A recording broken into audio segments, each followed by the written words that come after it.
Hello everyone, welcome to Deaf Mute Studio, and this is the maiden voyage of another fucking podcast. Today I've got Ged. Yeah, you have. Yeah. That's right. And Garreth Gibson. Hello.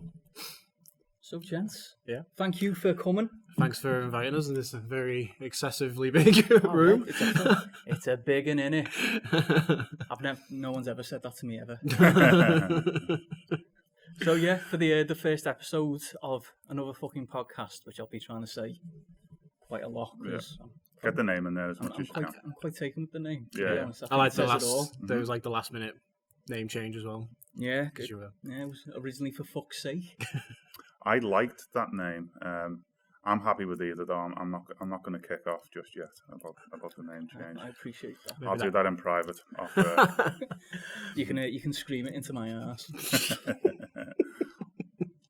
Right, so gents, so I've just got a few things on the agenda today. So I'm just trawling through the news. If trawling's a word, I don't think it is. We'll make it a word. Yes. Officially make it a word. Let's ring up those cunts at Oxford and get it in.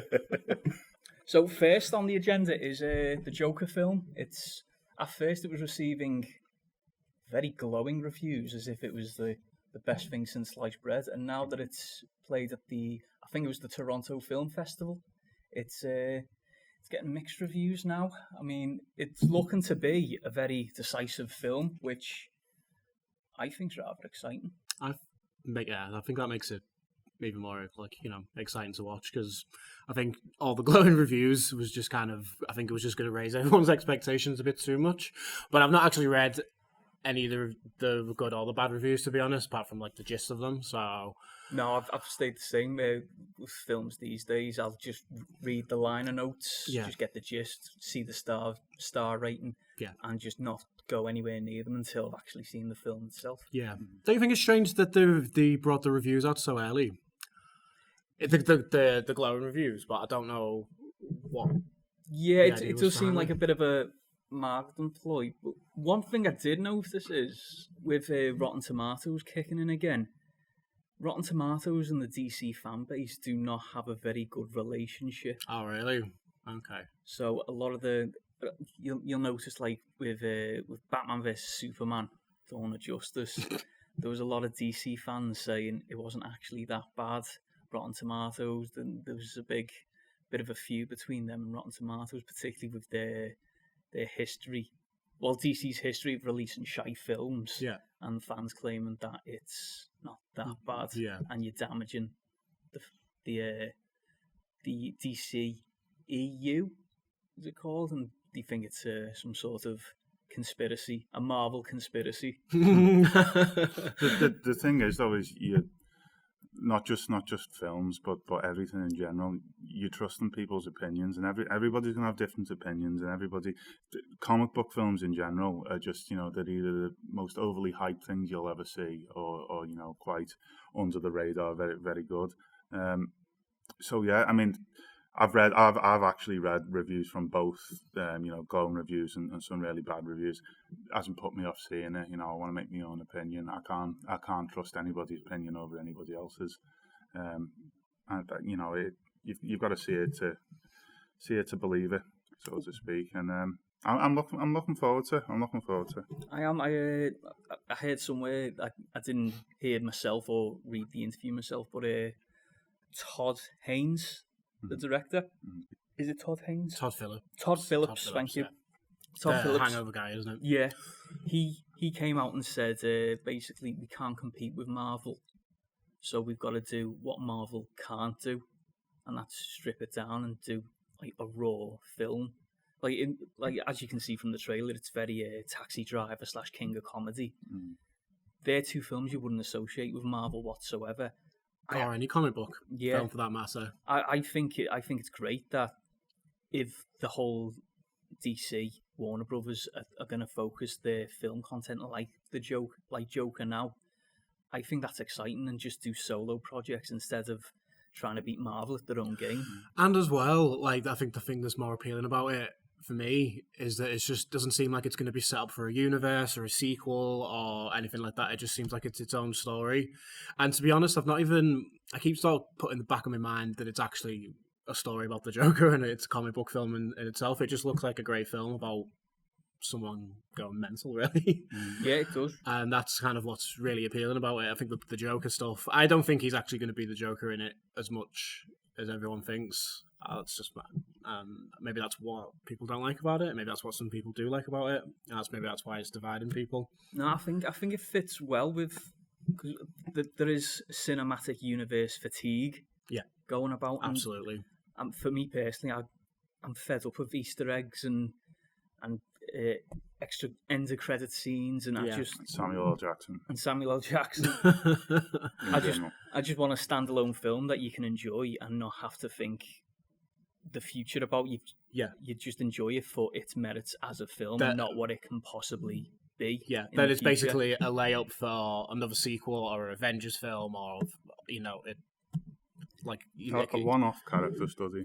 And that's exciting.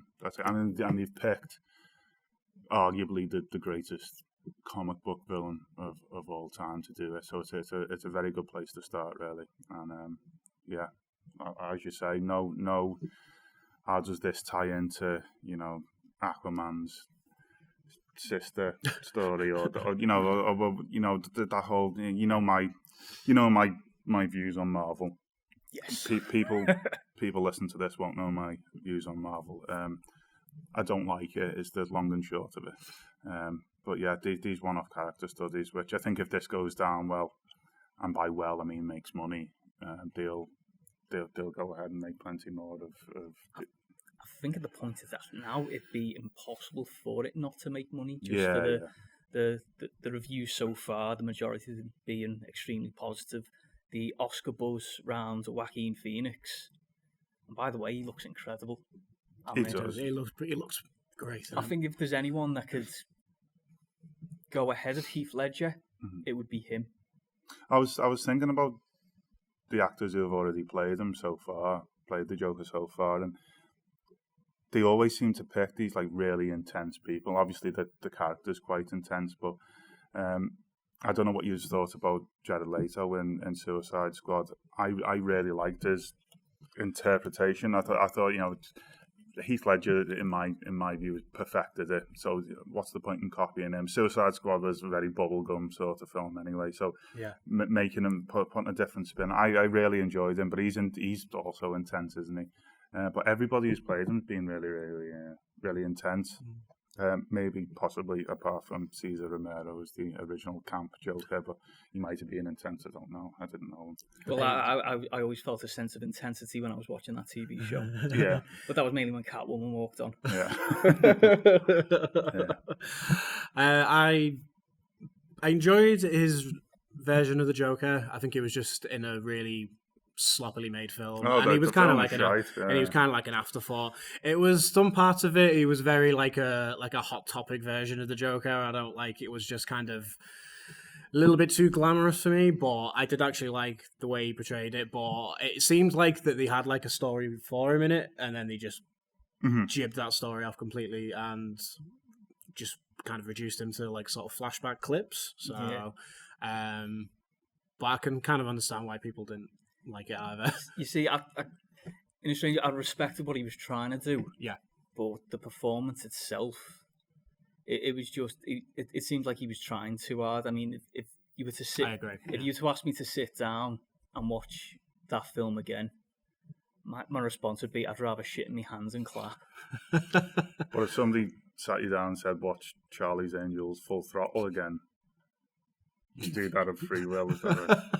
No, I've watched the first Charlie's Angels of Free Will, Full Throttle. I actually watched Full Throttle not too long ago. I know you did. So is Full Throttle where you draw the line when it comes to McGee then? Yeah, it's. I mean, as we all know, McGee's a prestigious director. He's made the best Terminator sequel so far. I'll give him that. I'll give him that. The best. Well, yeah. I mean, I guess the best one outside of the first. Oh yeah. Yeah, no, which is kind of depressing. Yeah, it's a gorgeous looking film. Terminator Salvation, to go a bit off topic, but it's very it was very very unintentionally funny in parts and very dull in other parts as well. It was very uneven.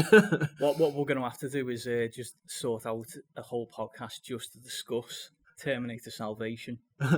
I'm up for that. Or the filmography of McGee. Yes, well, I can do that on my own. You do that anyway. Fran's been preparing for this for a few years now. Although I did really enjoy The Babysitter. Thank you. Yes, I was about to say The Babysitter. I thought that was a breath of fresh air. I went in that with very, very low expectations, even just for a Netflix film, and I knew today when we woke up that we'd end up talking about McGee. He's not on the agenda, but I knew he'd turn up. I love That's what McGee does.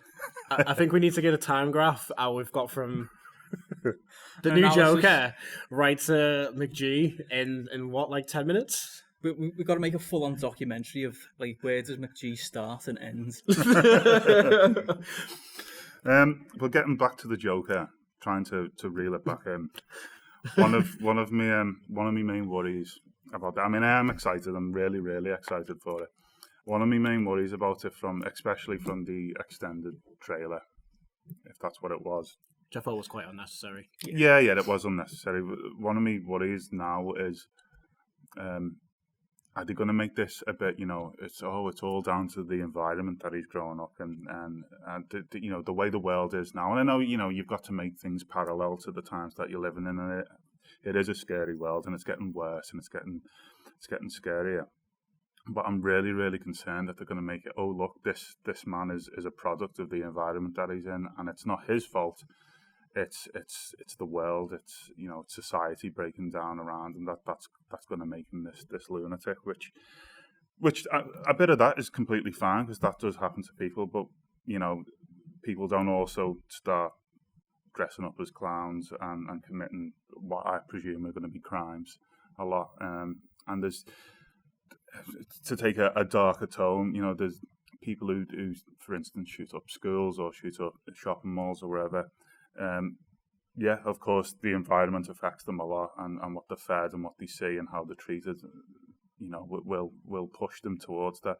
There's got to be something already in you, and I'm worried that they're going to make him, give him a pass. Although it's the way he's being treated that makes him commit these. As I say, I haven't seen it. Presume that he's going to commit some terrible things, some terrible acts. I'm just concerned that they're going to give him a free pass because the way the world is now. I hope that's not the case. I hope it's a bit of both. He's a bit of a psychopath to begin with. He's been given a push. So you're a bit worried that it might come off as a bit like a bit too sympathetic, a bit glorifying, a bit. Oh, look, we're all unhinged and we're all broken now, but it's okay because society made us this way, and it's a bit irresponsible in my opinion. That's what I'm getting from the trailer. Yeah, I think if you look at Todd Phillips' previous films, not the comedies, the Hangover trilogy, but if you look at The Big Short, I've not seen that. You'll see that it's a very balanced, outlook on what happens in the last financial crisis. Right. And I think that will he's clearly got the intelligence and scope to realise that his character can't be given a pass. In my opinion, I could be wrong. Like I say, I've not seen the film. Mm-hmm. Yeah. But I trust in Todd Phillips at this point because he's made since the Hangover trilogy, he has made some fantastic films. He's like took a really serious turn, hasn't he? Sort of with the Big Short, Vice. Vice, I've not seen Vice. And was that him? That was Todd Phillips as well. Wow, okay. I'm worried now that might not be right. I feel like I've just War Dogs, which I thought was really good as well. I've not seen that either.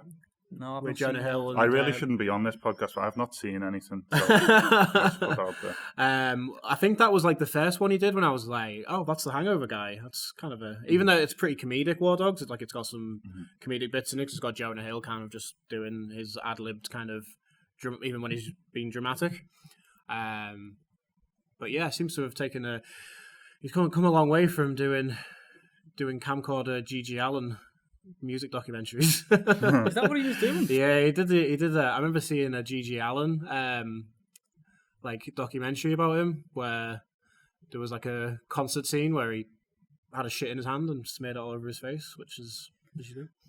Well, we've all been there. We've all been there, yeah. So and then Road Trip, and then he's kind of just gone from Oh my, yeah, he did do He did Road Trip. as well, yeah. And some classic in my opinion. He did that really shit comedy with Downey Jr. and the other guy from The Hangover. Due Date. Due Date, That yeah. one of them pretty... like comedies that just wasn't. I don't think I laughed. That was at he was trying to on the Yeah. Hangover thing on that one. Exactly. Starsky and Hutch. That was him? That was pretty good at the time. No. Oh, hang on, gents. Probably hasn't dated very well. We but- have. We may have made a big boo boo here. Yeah. Todd Phillips. He's not actually directing the Joker. Oh, yeah, can we help? You're not supplementary education, are you? No. Right. We might be.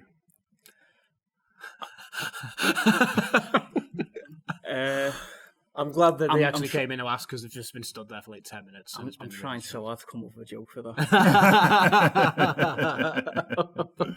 You should have said yeah and had them sat down. Sorry. Yeah. No, back.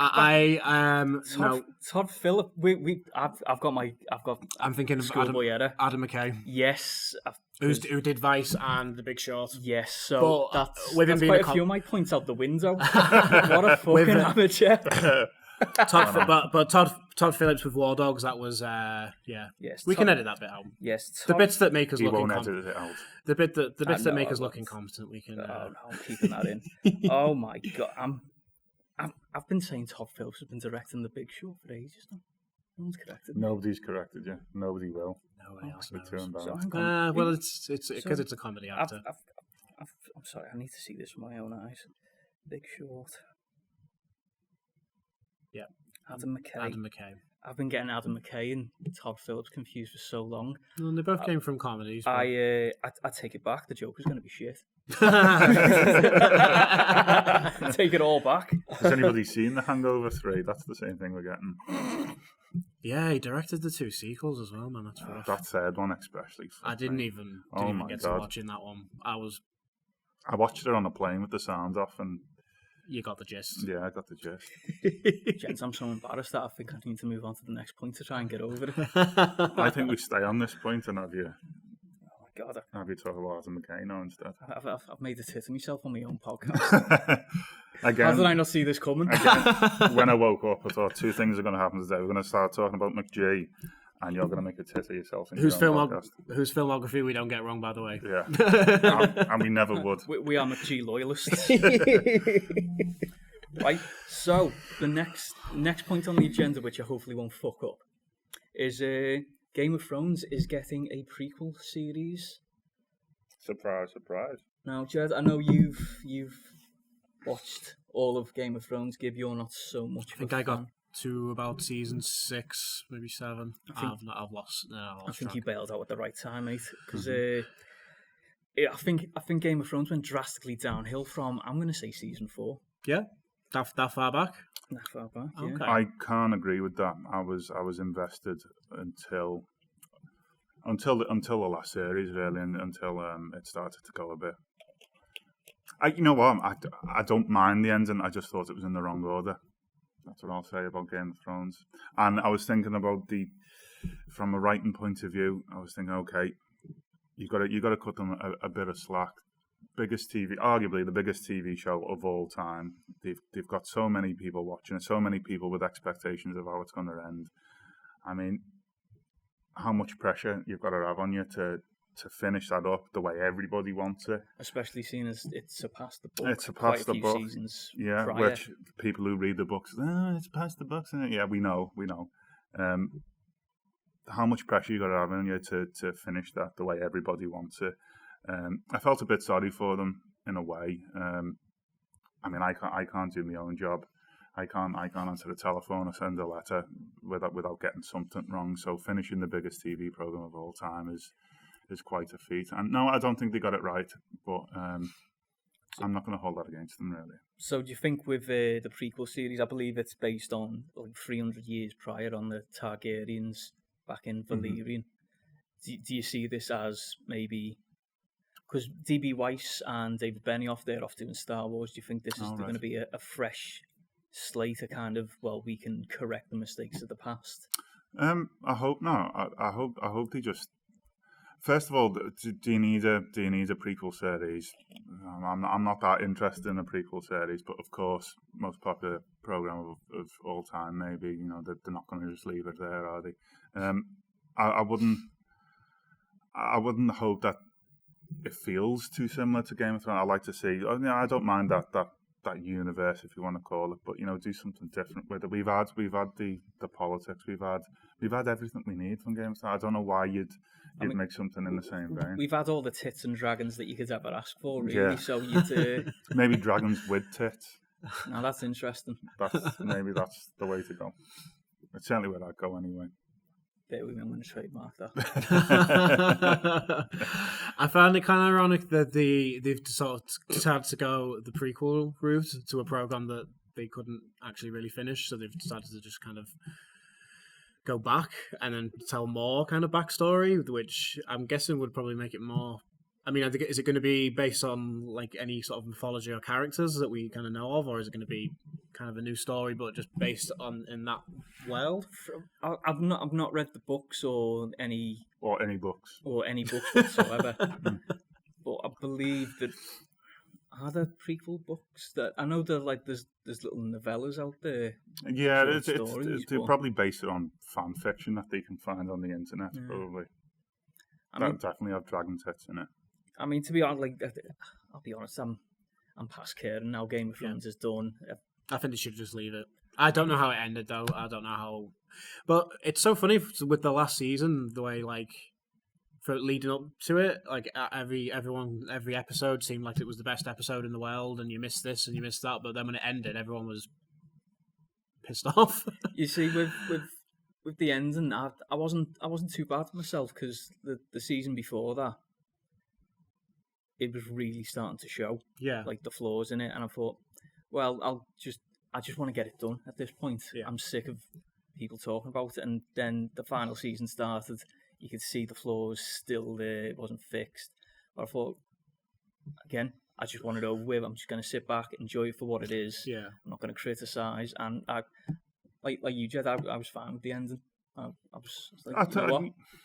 Fine. I mean, everybody's going to have their own ideas of how it ended. I definitely had my own idea of how it was going to end, and it kind of did in a way. It was just a bit out of sequence to what I imagined it would be, and I thought there was my idea of what the point of the show was. Turned out it wasn't that. So it wasn't my TV show. I didn't write it. I so fair enough. Carry on with it. Yeah, I think it's finished now. I mean, I haven't thought about it since it finished, really. No, I haven't.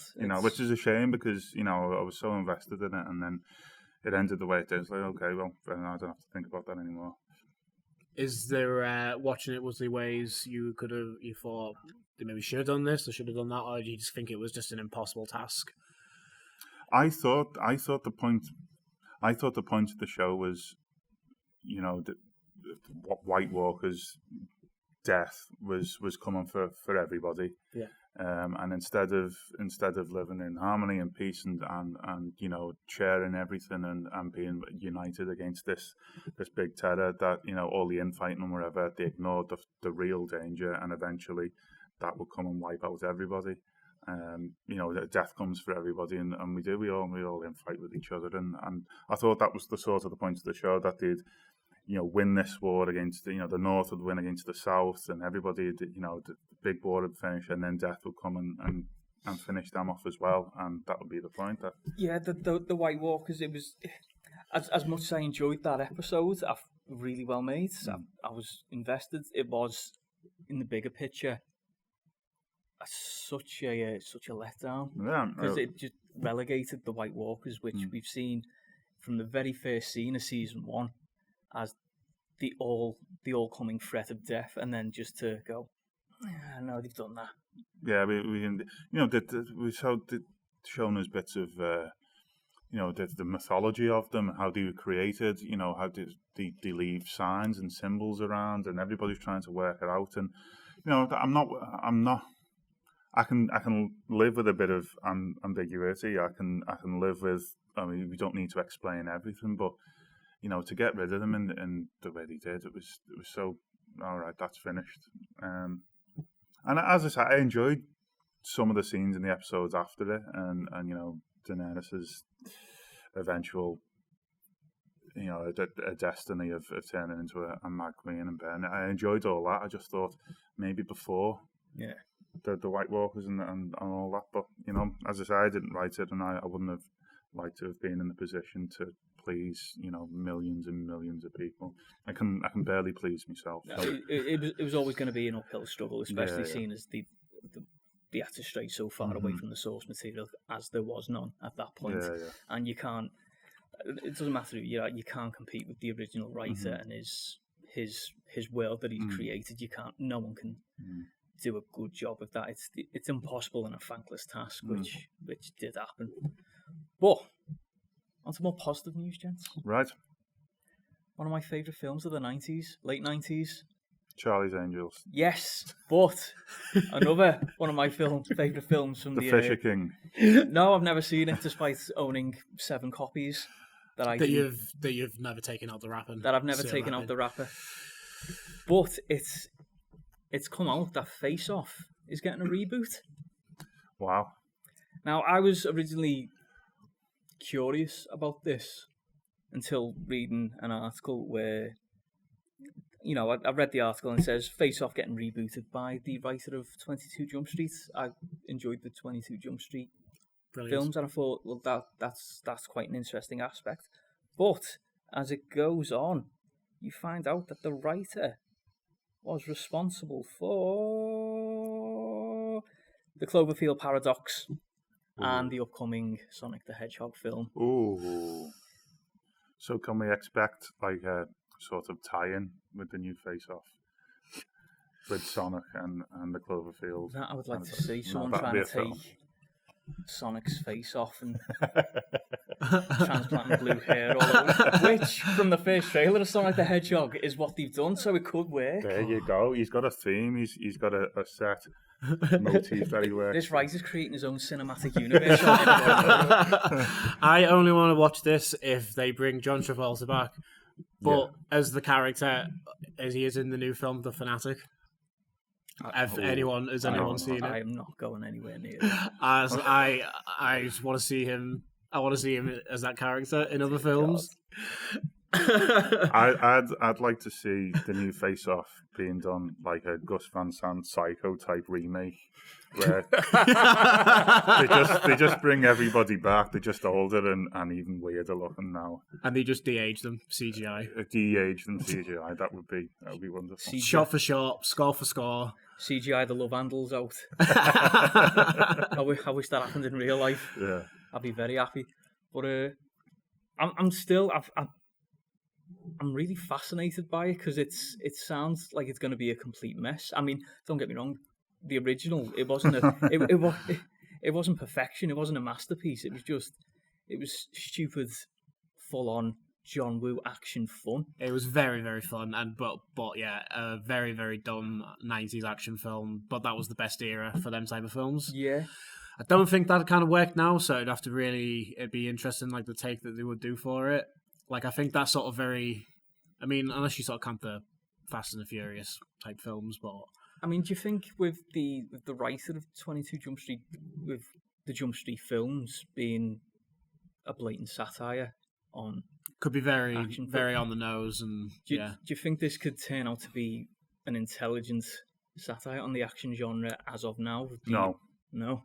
Just no. Just no. I agree with Jed. No, but it's the only reason why they should do that.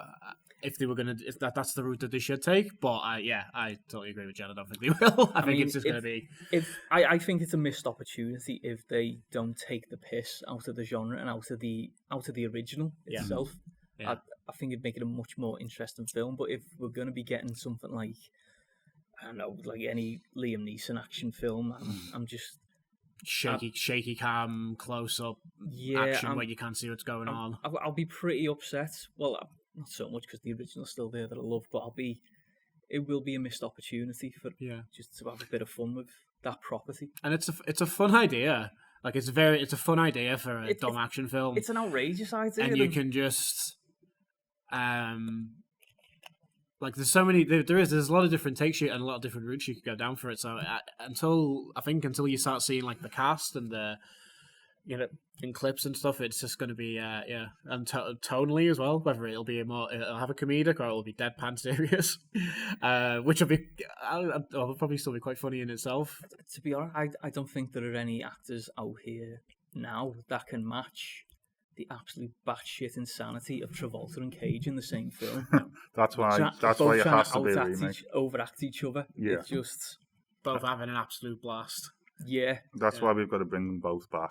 That's my pitch. I think it's like the perfect time to bring them both back. Yeah. They're both just in the batshit crazy films nowadays. Going back to I am looking forward to it. Only for your reaction. I mean, the first 2 years of knowing you, this is all you'd talk. You'd be quoting lines from this to me endlessly. So I'm looking, ringing me and leaving me messages and stuff on the phone. And I remember the days when answer phones existed. Answer phones, yeah, that's how old we are. But yeah, I'm looking forward to your reaction mainly. Yeah, I'm being invested. I feel like we should do a live. Either trailer reaction or a live actual watching it, and we can just pretty much just watch Fran the whole time. Just watch my face drop, and cry, and then open up the next tab to some porn. Right, gents. So next on the agenda, it's no longer a news story. The podcast has evolved. Oh, let's get some opinions. Let's get some. This is called One Great, One Terrible. Right. Okay. Basically, you pick the two latest films you've seen that has one been pretty fucking incredible, and the second being absolutely awful. It's not restricted to cinema visits. Yeah. Be just any film you've seen recently. So we'll start with the greats. Okay. How recent are we going? This week or as recent as you want, mate? It could be last month. I'll say recent. From the past week. I watched a film called The Upside on Amazon, which I really enjoyed. I really surprisingly enjoyed. As one with Kevin Hart and Bryan Cranston. Oh, where Cranston's in he's disabled, isn't he? Yeah, well, he's got no function of his arms, legs. Yeah, and people were kicking off because they were saying, "Why is an able-bodied person playing a disabled person?" Exactly, yeah. But that's because it's called fucking acting. Because he's a good actor, and he is really good in it. I would like to have been a bit. It was a 12, so it was a bit toned down. Like I feel like it could have been. I think the comedy could have been heightened a little bit. I think if it had been a little bit more R-rated, could tackle a bit more subjects. But it was. I was surprisingly enjoyed it. It's an Amazon original, so I just It's a remake, isn't it? I think it's a remake of a. Is it French or Spanish? I would say a French film, but again, we've not done so well with our facts today, so. This is just because it's just a more recent film I saw him, and yeah, I really enjoyed the dynamic. Basically, Kevin Hart's recently just come out of jail, and he's basically just kind of on the dole, and he just wants people to sign his thing to say that he's been looking for a job. And that's how we got involved in the film. Yeah, I'm sure he's very very low on cash, and and basically just goes for this. He's Bryan Cranston's character is like a famous author / business. I think he buys businesses and stuff like that. Like he's super rich anyway, and everyone all these people come in these interviews and bullshit him and just kiss his ass. Basically, Kevin Hart comes in doesn't take it seriously and stuff like that. And I think that's why he picks him. And then there's this kind of quite cool relationship kind of develops from it. Doesn't pander to him and kind of tries to actually help him live his life again. But it was actually really funny in parts as well. So yeah, I was more of a surprising thing. I'm surprised that you did watch a film like that. I thought you were going to come out with some really horrific horror. Well, that would have just been an easy one. I watched Chainsaw. I watched those every night, but so to go on as a maybe terrible being the wrong word, but yeah, I didn't really like the new It. I was really disappointed. I've not seen it yet. No, I won't delve too much into the spoiler territory of it being quite new, but It surprised me actually, Gib, because you were a fan of the first chapter, weren't you? A massive fan of it. This was like my end game. I was really looking forward to this, and it's not to say it's not without merit. There's some really effective scenes in it, but there's some really odd choices. There's odd bits that they've decided to use. There's odd bits that they decided not to use, and it's just a very uneven movie. I couldn't hide my disappointment from the get-go. I'll watch it again. I think I will give it another go, but I think my mind was made up. But as I say, there was the cast was great. That's the one big thing I could take from it. The cast that they chose to complement the kids from the first one, I don't think has ever been done so well in a series, film, or even just like the way they look as well, like you do, and the way they use the characteristics of the kids as well.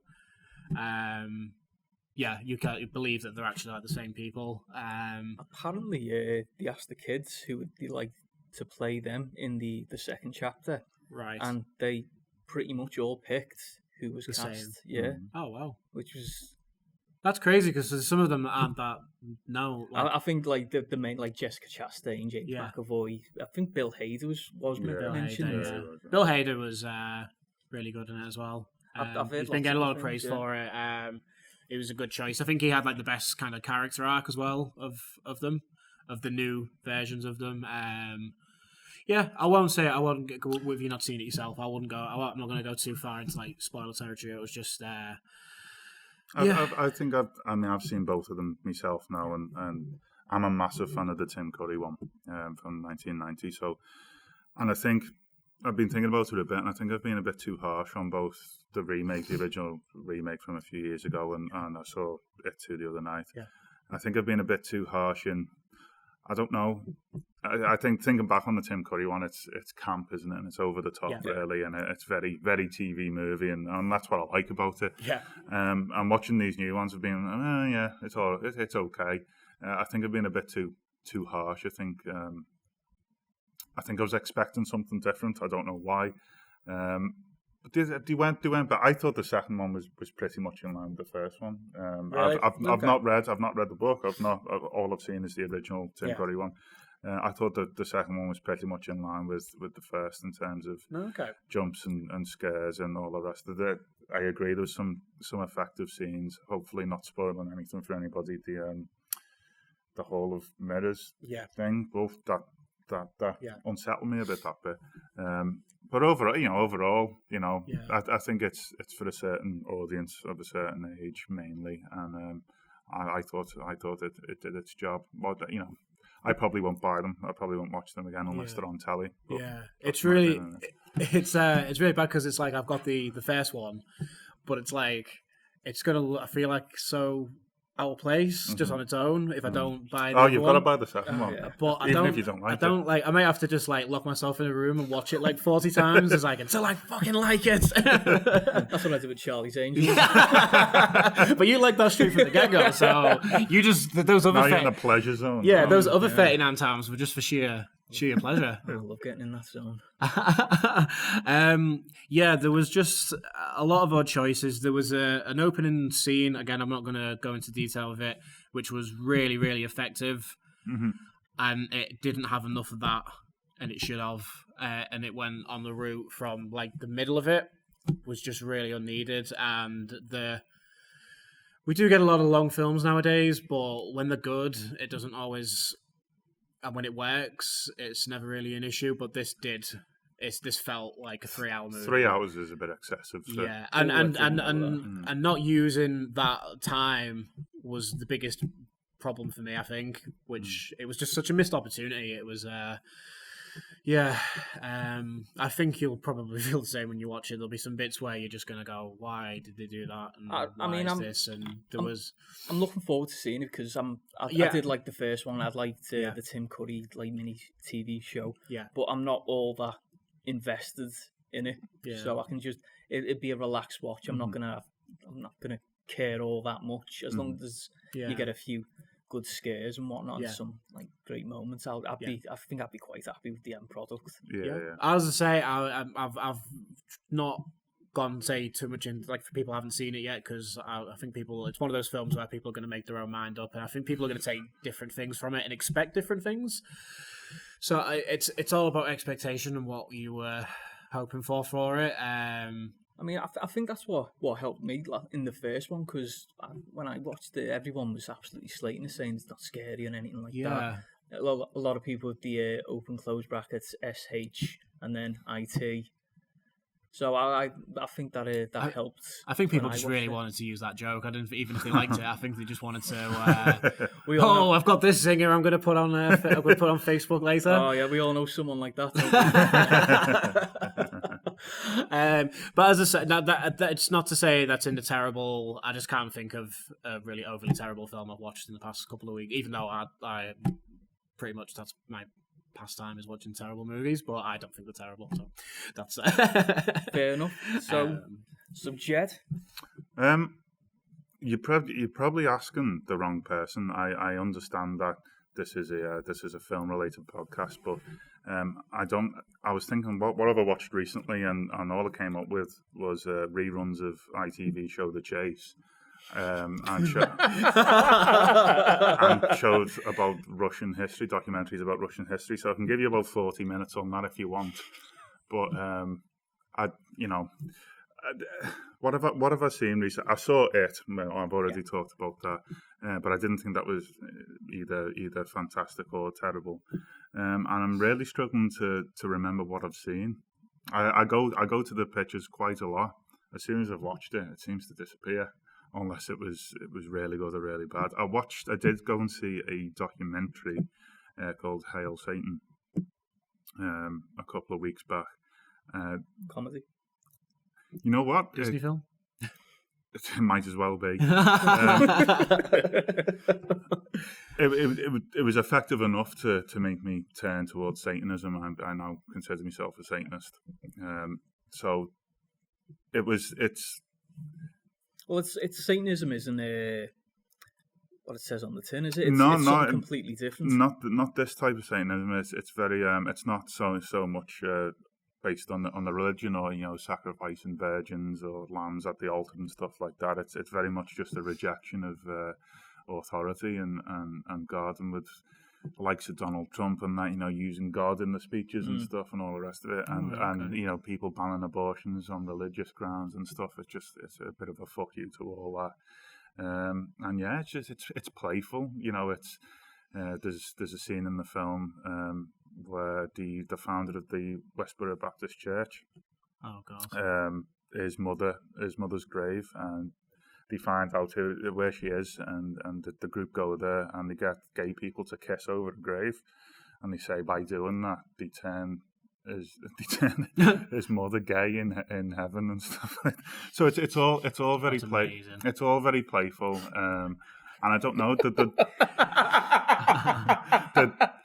Did you ever hear a story that I think it was like a punk band that they shot like a gay porn music video right on the front lawn of the Westboro Baptist Church? I think about that. So I'm guessing it was just like two dudes fucking like on the grass just right outside. Apparently it was when they were doing one of the services. I thought that would have been amazing. Oh, God. No, I think that is a film that sticks out to me recently because I am thinking about it a lot, and I think get into it if you're if you're of the same mind. If religion doesn't matter, religion's not a thing anymore, and saying you're a Satanist might be considered a shock value, but it's nothing to do with religion. I think the only shock about Satanism is the name of it. Yeah. It's people jump to the wrong conclusions with it. It's very strong, and then you think, like the point you're just trying to make, like you think of Yeah. You think of the hooded Sacrifices. robes and Yeah. and bathing in blood and stuff.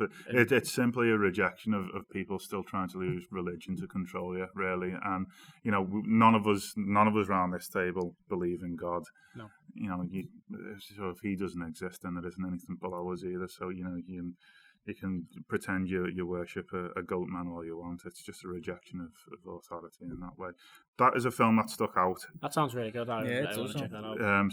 So give that a go. I can all guarantee you'll be hailing the horned one as I am. So you're saying we're like halfway there already, anyway? But already, most of us are already there. Most of us are already there. It's just we just don't know what it's called. We just don't know what it's called. Yeah, we're all searching for it. As for terrible, I mean, I can't remember. I forget the terrible things quite quickly. I tend to just wipe. I have not got much storage left in my head. I am envious of you. So I try and wipe things that I didn't like very, very quickly. So I'd have to be reminded of things that I've seen. I could probably go on about them from that point. I'll tell you what I did see the other night, which I'm trying to find a DVD copy of.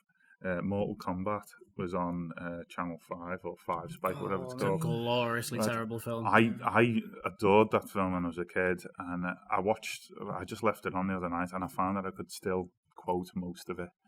I've downloaded the soundtrack. It's probably the best soundtrack ever. It's fantastic. Best gym music ever.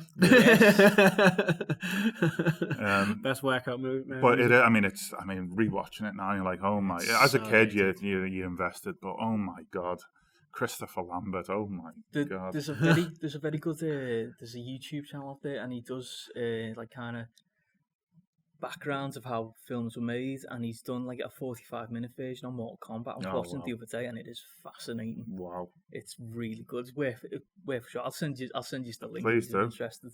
Yeah, but remember when I bought that Mortal Kombat? Yeah, we were in college and bought Mortal Kombat from Music Zone. I remember you getting the Matrix. That was the first ever. That was the first ever DVD. Yeah, that I bought anyway. I got screen free with a DVD player. I would have wanted my money back. Still, Scream Free is an abomination. It's shite. But we were in Music Zone in the Strands on our lunch. I was like, I remember Mortal Kombat. I remember loving it. It's going to be boss. So I bought it. Watched it again. I was like, that's shit. That's awful. I don't appreciate this. And I went back to Music Zone the next day. And went, mate, can I return this? And he was like, why? I was like, I didn't like it. He was like, hang on, mate, bear with us a second. So we went out the back and spoke to his manager. Came back out and went, well, we usually don't accept returns for personal preference. For personal preferences, but seeing as you're in here every day spending 20 quid a day, we'll let you know. Music Zone did go out of business a year later. Doesn't mean return policies. It's funny how that film's kind of gone a little bit full cycle though, and it's got like a massive cult following now, and it's actually seen as one of the more. This just shows you the low quality of that genre, but the video game films. Mm-hmm. It's probably like kind of high on the list of. I mean, it's better than Street Fighter. It's absolutely better than Street Fighter. I love Street Fighter. But Street Fighter is glorious. I prefer Street Fighter the game to Mortal Kombat, but the film's no contest. The film is hilarious. I think Street Fighter's got like a really awesome shitty charm to it. Is it Raul Julia? Isn't it? Yeah, he is incredible. He is as M. Bison. He's pretty good. He's got some great lines in that. It looks like it's like a made-for-TV like Hallmark movie if they turned it into a video game. That's exactly what it's like, though. It's just like the guy dressed up as Blanca, and they've just literally they've just have some like. He looks like a troll doll. It looks like a troll doll, and they haven't even like stuck the wig on him properly either, and it's just like I could sit and go through every character. I think it's fascinating that the film's called Street Fighter, but there isn't an actual proper fight until the final act. Exactly. Is there not? I don't think I've watched it as much as Mortal Kombat. No. I just love Zangief in it. I think he's a comic genius. Him. Quick, change the channel. Is that Andrew? Oh, I forgot he's got a really long name. He ended up playing Leatherface as well. That's all I know. Yeah, in the remake of the Texas Chainsaw Massacre. He's got a very long second name, but yeah. Yeah, he was pretty funny in it. Now, we could go through the 20 of the characters and how they were portrayed. So we got another podcast right there. Video game films. My God. Yeah. On that question, what would you say as that sort of genre? What would be the best? I'd probably say Silent Hill. Yeah, Silent Hill is probably the most faithful. I think Silent Hill's a great film on its own. Never mind a video game adaptation. Yeah, but it actually was super faithful as well. From you see, I never played the games whatsoever. But I heard that played the first one, and I might be wrong, but I think it might have took elements from the first couple of games. I think you're both wrong because Super Mario Brothers is head and shoulders above. Again, Mario and Luigi Mario. Again, though, another film that's kind of got a little bit and got its own little cult following. Again, in a very sort of very bad way. But I watched something recently. There was a documentary, like a mini documentary about it. And apparently, Bob Hoskins and John Leguizamo, they played a lot of their role drunk. I heard that. They just drank on set because it was such a bad set to be on that they just basically just got pissed all the way through. You see, if you're on a shit job, you might as well enjoy it, mightn't you? Yeah. But that one, I mean, I don't really know what they could have done with that film to make it just like the game, because there's not a whole lot in the game. Yeah. I don't really know the whole kind of backstory of the game, but it's really just kind of people jumping and it's it probably would have been a better film though. 2 hours of running a straight line and jumping. A 2D Bob Hoskins, you mean? We're getting pissed as well at the same time. What was strange about the Mario Brothers film is they kind of tried to make it look like Blade Runner. Yes, they did. I remember that now. Yeah. But there was some cool imagery in it from what I there was some pretty cool imagery from what I remember though. But it was I remember being super excited for it when it was coming out, and it was aimed for kids, but it clearly was just not a kids' film. It didn't seem like a kids' film at all. It was very no, it was. It didn't seem like who it was. I don't know. It was a very, very weird. I remember. All I can remember from the film really is, as you say, it had a very Blade Runner. Yes, thing. A lot of darkness and steam and. So a cyberpunk? You mean like a cyberpunk? Cyberpunk, but it was just. It didn't. I remember just watching it as a kid and just not. I was like, this isn't really made for me at all. I think I was just kind of invested in it because it all kind of looked quite cool, but I didn't really understand what was going on. I don't think adults did either, to be honest. I think that's the problem with the film. But yeah, it was a bit of a tonally a mess. Yeah. Like my life and my pants. Are you basically comparing your whole life to the Super Mario Brothers? Yeah, I mean that's the closest metaphor I can find for me on this is that of Bob Hoskins' drinking Mario, habits on set. Yeah. I think that's pretty fun though. I thought that was quite a fun story hearing them that they were getting drunk in between takes. It's stuff that you like to hear, isn't it? Yeah. Instead of oh god, it was miserable on set. It's well, we knew it was shit. The shoot was shit, so we banded together and had a laugh and made the best of it and got paid. Mm-hmm. I used to be in love with the girl who was in it though, Samantha.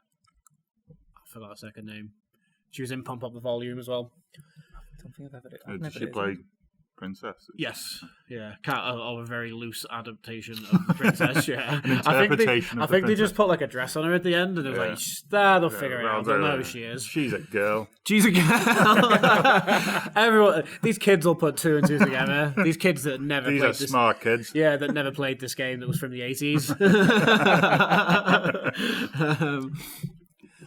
Right, gents, I think that is it for the day. Thank you, Ged. Thank you, Gareth. Come on. It's been a pleasure. And anyone listening or watching if you're watching on YouTube, then this is also available on SoundCloud. With SoundCloud, there is a slight warning. This will not be the only thing on SoundCloud. There are other audio tracks on there that you need a guidance warning for it, as of one of the tracks I was threatened with home invasion and violence. So, okay. So listen at your own peril. Just they're meant to be funny, but they just come across as very strange and offbeat. And wow. So yeah, but if you're not listening on SoundCloud and watching on YouTube, thank you very much. This has been Deaf Mute Studio, and moving forward, the another fucking podcast, episode 1. Sticking with that name. Yeah, Yeah. sticking with it. I've made the graphics, and I feel like the for fuck's sake one could be like a sub. for fuck's sake, yeah. It could be a sub podcast. Maybe for fuck's sake, should be a short podcast. Yeah. The sort of highlights of the main one. Yes. It's coming up with ideas on the spot here. Yeah, look at that. On Think me, tank. on me day off as well. So is that it? That is it, That is gentlemen. Thank you very much, and thank you for watching slash listening. I can't speak now. Bit of both. Yeah. So yeah, thank you very much, gentlemen. Bravo. And take your pants off. Already are. They've been Can't off the come whole to time. this table with.